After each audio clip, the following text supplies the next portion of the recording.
Kinilig si Bini Aya kay Kelan Chongson. Napasugod si Coach Yang Giao sa official. Pinagsisigawan at pinagmumura. Take over si Calvin Oftana sa Game 4 ng semis. Kinapos ang Rain or Shine sa dulo. Another Game 4 matchup sa pagitan naman ng TNT Tropang Giga at Rain or Shine Elasto Painters. Nakaisa na nga itong Raw sa serye matapos manalo noong Game 3. Kaya abangan nga natin kung itatabla na ba ng Raw ang series o makaka-resback kaya ang TNT. Dikdikan nga kagad ang laban sa pagsisimula ng first quarter kung saan palitan nga ng basket sa dalawang kupunan. Madalas nga ang lead changes at deadlock this quarter. Pinapangunahan nga ni Calvin Oftana ang opensa ng TNT sa kanyang 7 first quarter points. Naging all-around naman nga naging performance ni Rondae Hollis Jefferson. Butatapang inabot ni Kelan Chongson sa kanya. Sa kabila naman nga ay naging agresibo sa opensa ang import ng Ross na si Deon Thompson sa kanyang 8 points sa quarter na ito. Naging malaking tulong din nga ang 6 points ni Karakot sa kanyang dalawang 3-pointer. Sa late minutes ay biglang uminit sa labas si Rain ng Batak kung saan nagkaroon nga ito ng back-to-back 3-point shot. Bahagya nga nagkaroon ng 6-point lead ang TNT. Palitan nga ulit ng baskets ang both teams papatapos ang quarter. Pero lamang pa rin nga ng 5 puntos ang TNT after ng first frame sa score na 26-21. Second quarter ay naging maganda nga ang simula sa opensa ng Rain or Shine kung saan naging agresibo nga sa opensa si Kelan Chongson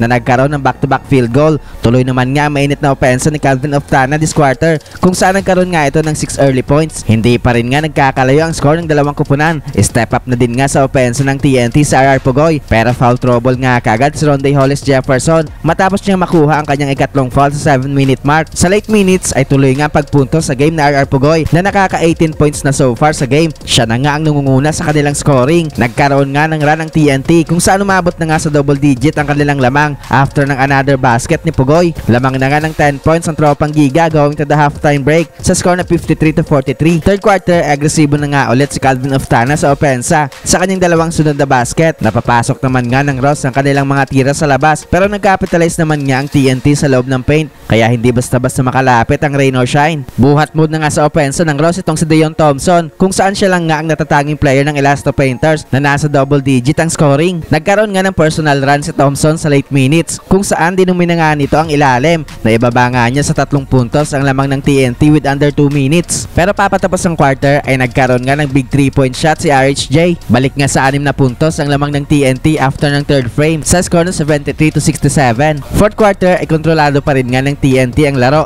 Hirap kang makachempo ng run ng Ross dahil sa ganda nga ng pinapakita sa depensa ng TNT. Galit na galit naman nga itong si Coach Chot sa naging foul ni Kubuntin kay Thompson sa ilalim. Wala nga gaanong katulong sa opensa itong import ng Ross kaya hirap din nga silang makuha ang kalamangan. Napasugod na nga itong si Coach Yang sa referee kung saan meron nga itong kinukomplain. Pinagsisigawan na nga niya dyan ang official. Sa late minutes ay kontrolado pa rin nga ng TNT ang laro kung saan hindi nga makachempo ng run ng Ross. Naging dagger na din nga itong basket ni Oftana sa ilalim. Well, sa uli nga ipanalo sa laro na ito ang TNT para magkaroon ng 3-1 lead sa series. Masaya pang nanonood si Bini Aya kay Kelan Chongson.